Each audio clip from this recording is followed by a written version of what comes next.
Hi there, I'm going to show you how to change the battery on this key fob. This is out of a Smart Car.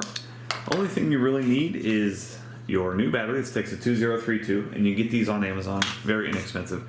There's a link below in the description that will take you straight there.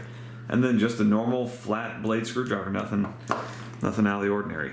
So what you want to do is right here where the key ring is at, put your screwdriver in here and just twist, and it will kind of separate a little bit.